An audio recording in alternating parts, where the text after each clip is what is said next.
komisi. Kenapa? Karena kan wah ibu jalan sendiri, enggak seperti itu maksud saya pengen tahu aja apa sih. Nah kalau memang saya diikutkan, apa sih yang harus saya tindak lanjuti seperti itu. Kalau saya pribadi juga saya minta dilibatkan lah dari wakil rakyat.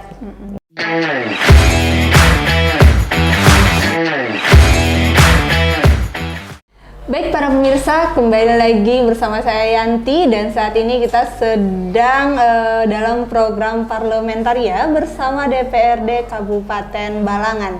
Dan kita sudah ditemani oleh anggota Komisi 3 Praksipan Bu Erly Satriana. Di mana dalam Parlementaria kali ini kita akan membahas tentang pemberdayaan perempuan dan perlindungan anak, sebagaimana itu adalah mitra kerja dari Komisi 3 ya. Dan kita sudah ditemani dengan Bu Erly sebagai narasumber pada program Parlementaria pagi ini. Oke Bu Erly, apa kabar Bu? Alhamdulillah baik. Oke Bu, Ibu Komisi 3 bidang sumber daya dan infrastruktur Bu ya? Betul. Infrastruktur dan pembangunan Bu ya? Betul. Dimana salah satu mitra kerjanya adalah Dinas Sosial, Pemberdayaan Perempuan dan Perlindungan Anak serta Pemberdayaan Masyarakat dan Desa Bu ya.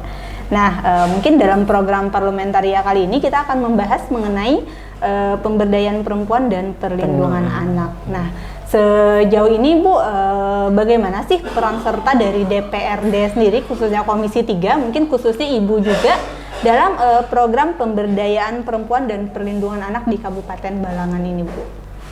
Makasih. Sebetulnya saya sebagai perempuan ya, kebetulan juga di Komisi 3 dengan mitra kerja bidang perlindungan perempuan dan anak, itu harusnya saya lebih tahu jauh bagaimana sih selama ini ibu-ibu kita sesuai dengan perempuan-perempuan kita, perempuan-perempuan kita, bagaimana sih mereka untuk melindungi dirinya ya, apa sih yang harus dia punya sehingga mereka jadi wanita yang mandiri, wanita yang oke, tidak ketergantungan. Harapan saya mudah-mudahan saya bisa ikut terjun di dalam hal ini, bekerja sama tentunya dengan pemberdayaan perempuan dan perlindungan perempuan dan anak ya, saya harus ikut. Tapi karena kami sepertinya juga punya program-program yang full dengan setiap bulan kita bikin di dalam kegiatan kayak 1 bulan full, yaitu di dalam Banmus. Kebetulan saya sendiri juga Banmus, itu sudah tersusun dari awal bulan sampai akhir bulan kita sudah punya kegiatan. Sedangkan pemberdayaan perempuan pun demikian, sehingga mereka ingin mengajak kita bersama ikut terjun langsung. Kebetulan selalu berselisihan. Kami punya kegiatan tanggal ini, mereka akan mengajak kita, sehingga tidak ketemu. Tapi kadang-kadang dalam hal ini saya tidak tinggal diam. Kalau saya dapat kabar berita atau apa masalah perempuan kita yang merasa perlu dilindungi, saya akan terjun sendiri. Jadi pribadi saya, sehingga saya tidak memuat hal itu untuk di komisi. Kenapa? Karena kan wah ibu jalan sendiri, enggak seperti itu maksud saya pengen tahu aja apa sih. Nah kalau memang saya diikutkan, apa sih yang harus saya tindak lanjuti seperti itu. Nah, mungkin setahu Ibu sendiri dalam program yang dijalankan oleh pemerintah daerah saat ini Bu ya, dalam pemberdayaan perempuan dan perlindungan anak, seperti apa Bu untuk program-programnya yang ada yang sudah dijalankan? Menurut saya sepertinya semua program sudah dijalankan ya. Mereka punya channel sendiri untuk laporan dari para ibu-ibu yang merasa minta dilindungi, minta perlindungan. Mereka punya sendiri channel sehingga lapor, setelah lapor mungkin akan ditindaklanjuti dengan instansi terkait itu, tapi kadang-kadang baru akan ditindaklanjuti mereka mencabut. Itulah kelemahan kita kaum perempuan. Kenapa? Nah itu yang perlu harus kita tindaklanjuti, apa sih, mengapa, supaya kita ikut serta dalam hal itu.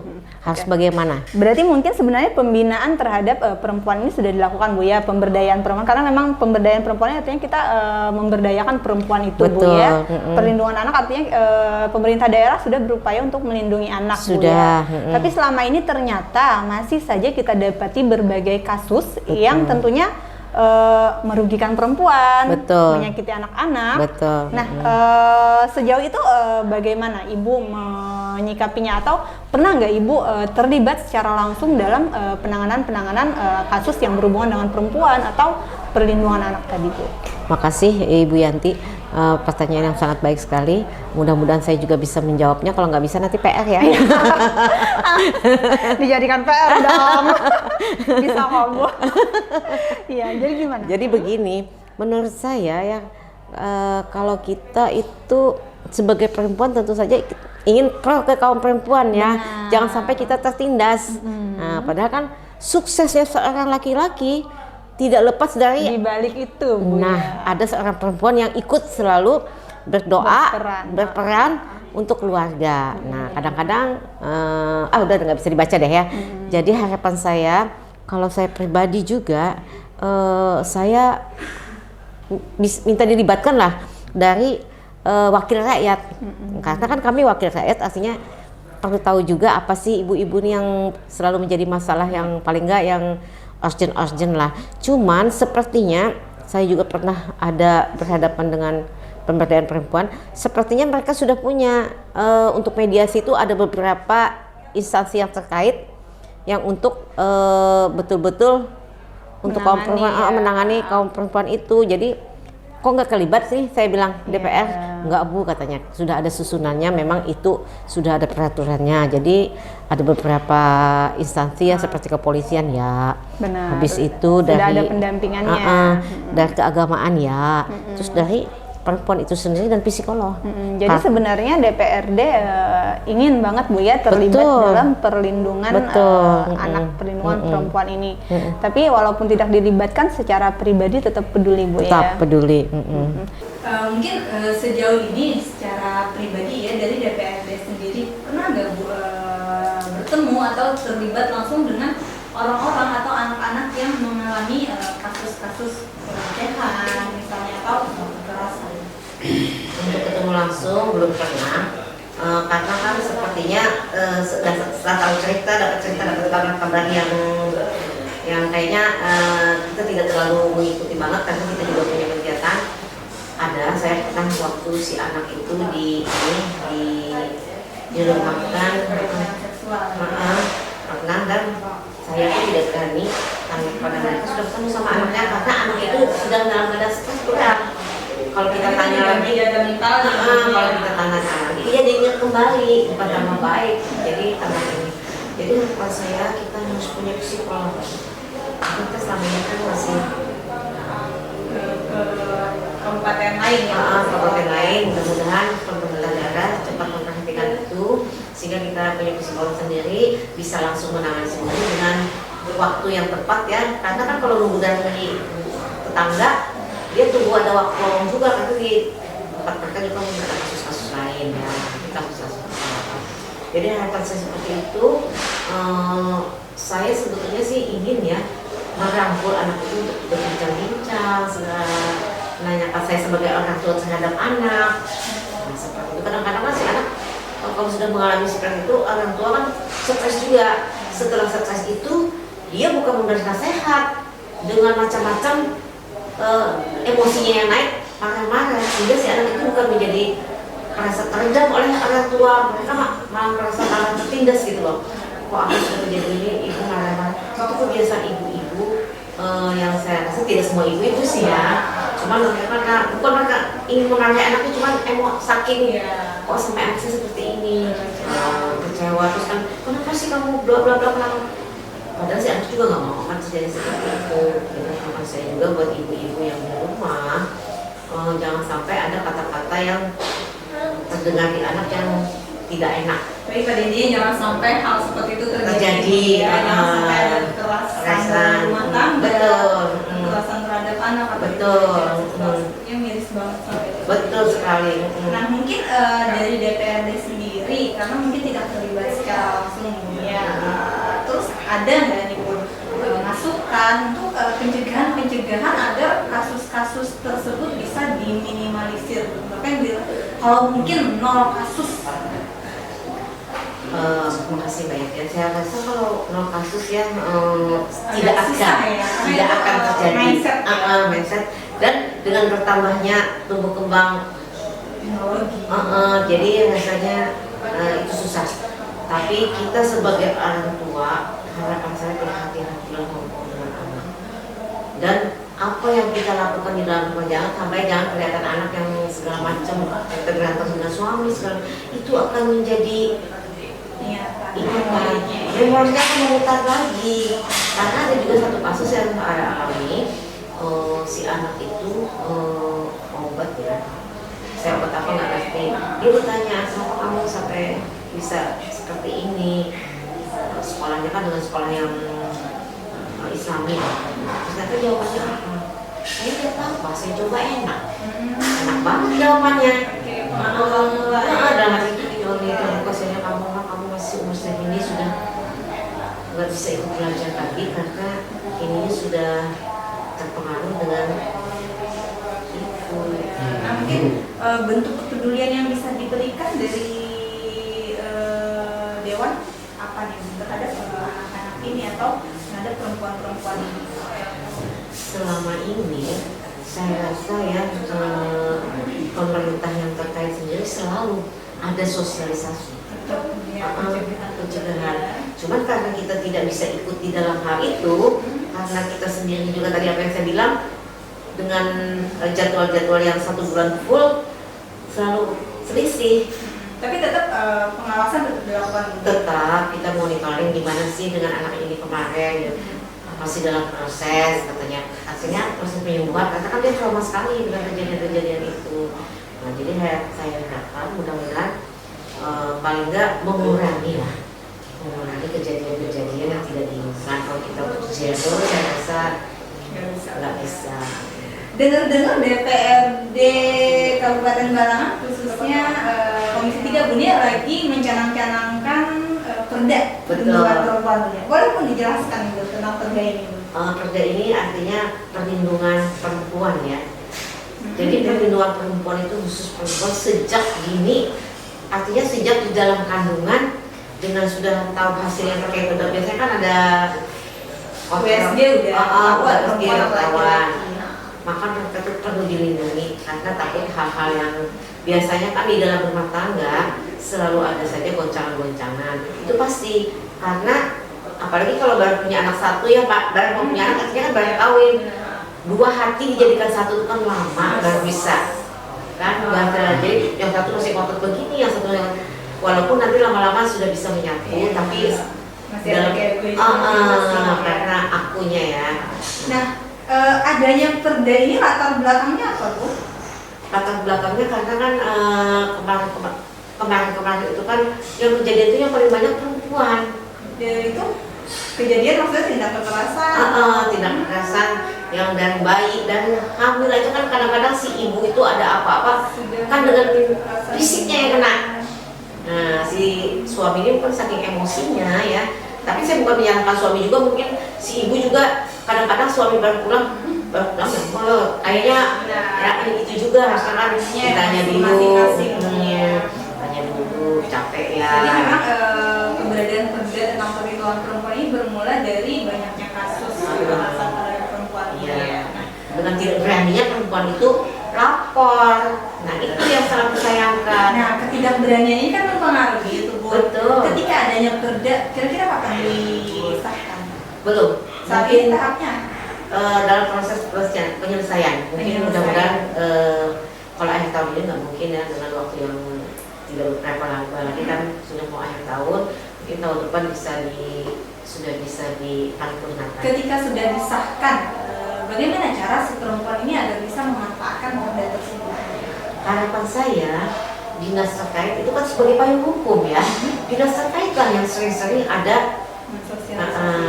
Tapi mungkin juga tidak bisa juga selalu itu saja yang disosialisasikan dengan banyaknya perda-perda lain, dengan dana-dana yang juga mungkin bagi mereka kalau sering-sering itu yang lain tidak akan terjalankan, akan terkendala juga. Jadi harapan saya mudah-mudahan berimbang lah. Jadi adanya perda ini bisa dibilang ini sebagai sarana agar perempuan tadi berani.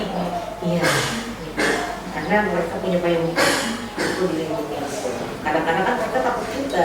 Tapi bukan hanya walaupun ada payung hukum, kadang-kadang takutnya itu karena internal mereka. Itu yang tambah beban gitu loh. Atau ketidakpercayaan terhadap hukum, Iya. lalu juga dunia. pula, jadi sehingga mereka udah diamin aja. Nah, Mudah-mudahan saja dengan kejadian apa yang itu anak-anak kita tidak melihat gitu loh. Dan saya simpan itu jadi konsumsi si anak nantinya. jadi jangan sampai anak ini tahu. Lagi di depan mereka ada. Dan balik ke perda tadi Bun ya. Perda ini kan mungkin ketika kita tidak bisa mencegah kekerasan, lalu dibuat perda yang akhirnya apabila ada kekerasan ini sudah penanganan saat sudah terjadi Bun ya. Tadi sejauh ini sudah tahap Mungkin tahap akhir ya. tahap akhir dalam artian Penyelesaian. Setelah penyelesaian nanti masalah perdanya kan nanti disahkan ke hukum dulu, setelah hukum juga kita ke kementerian apa yang pegang itu bukan ya, nanti untuk isi perdanya boleh lebih jelas. nanti dulu ya. Oh masih, karena masih di ini rahasia umum. Kan masih ada yang diperbaiki lagi. Nah, Nah, yang perlu diperbaiki yang sesuai dengan keadaan kita di Kabupaten Tamangan. berarti untuk dengan adanya perda ini menjamin terlindungnya perempuan. Insya Allah. Insya Allah. Luar biasa perdanya dari dalam perut bahkan ya. Iya. Sampai dia punya menikah. Sudah punya suami kan? Alhamdulillah. Nah, ketika sudah ada perda seperti ini, tapi karena kita kan tetap berupaya pencegahan tadi pun ya. Iya.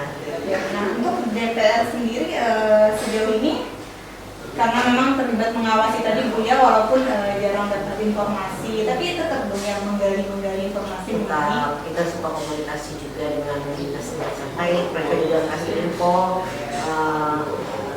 dengan waktu-waktu yang terbatas lah, karena masing-masing tadi sudah kita katakan masing-masing kegiatan, sehingga waktu terbatas untuk kita masing-masing. Baik Bu, tadi kita udah bicara tentang perda ya, untuk pencegahan agar anak-anak dan perempuan sih ya tidak dari kasus kekerasan. Nah mungkin yang kita mengarah ke layanan publik. Di layanan publik khususnya fasilitas publik kan mungkin sekarang ada kewajiban untuk menyediakan ruang ASI, ruang ibu menyusui, terus itu juga ramah anak. Nah untuk Kabupaten Balangan sendiri, Ibu melihatnya apakah fasilitas-fasilitas publik kita sudah memenuhi?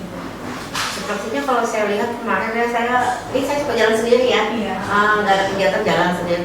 Kayaknya cukup yang hanya beberapa ini lagi yang belum gitu. Masih ada Masih ada. publik yang belum ya. Belum, harapan saya mudah-mudahan cepat. Saya juga mau melihat juga nanti ke yang sudah ada di catatan saya yang saya lihat sepertinya belum.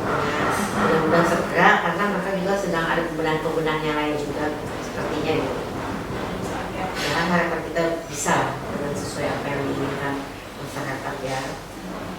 Bun, dalam perbincangan kita kali ini membahas tentang pemberdayaan perempuan dan perlindungan anak, apa sih yang ingin Ibu tekankan? Yang saya tekankan untuk kaum perempuan ya, kita harus mandiri, berani, kuat. Caranya? Nah, Tips nih Bu, tips. tip itu biasanya beda-beda ya. Ibu sendiri seperti apa biar berani, biar kuat. Tipsnya Bun, kita sebagai perempuan enak banget ngomong berani, enak banget. Enak banget sih itu ya. Saya selalu happy. Walaupun saya ada punya masalah, saya selalu senyum. Walaupun nanti saya nangis. Yang penting juga berani dari Berani. ya. Jadi wanita hebat. Jadi kita berharap semua perempuan-perempuan itu hebat. Iya, hebat. Tapi juga tetap sesuai aturan ya, taat norma. Iya. Harus banget. Mm-mm. Oke. Baik para pemirsa, jadi itu tadi perbincangan kita dengan Bu Erli, Bu ya. Ada harapan lagi nggak Bun sebelum kita menutup perbincangan kita dalam program parlementer ini Bu? Maksudnya? Kali aja harapan terhadap perempuan tadi kan yang Ibu tekankan ya. Mungkin ini harapan-harapan terhadap pembinaan kepada perempuan kita seperti apa? Saya harap mudah-mudahan setiap ada kegiatan yang untuk perempuan khusus ya, hadirlah kalau ada acara seperti itu.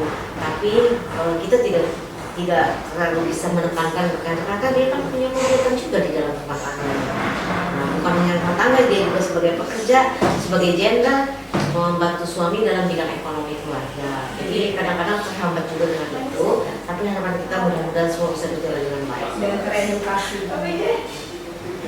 Oke, Bun, makasih banyak kok. Ada yang ingin disampaikan lagi? Sudah? Cukup. Sudah cukup. Harapan saya ibu sehat tentu akan punya pikiran yang sehat. Anaknya bagaimana, Bun? Ikut, karena ibunya kan ngeliat ibunya, oh ibu seperti ini, aku jadi kadang-kadang ibu-ibu kan dengan kelemah lembutan terhadap anak mereka akan manut toh, manut. Kalau kita dengan kekerasan beda lagi. Baik, Ya, makasih banyak Bu Ria atas perbincangannya, cukup Makasih. agak serius, ada lucu juga Bun ya. Harus kan ada lucu-lucunya. Iya. Oke. Baik para pemirsa, jadi itu tadi perbincangan kita dengan Bu Erli Satriana, anggota Komisi 3 DPRD Kabupaten Balangan dalam program Parlementaria bersama DPRD Kabupaten Balangan. Dan terima kasih sudah mengikuti program ini. Sampai bertemu lagi pada kesempatan berikutnya. See you.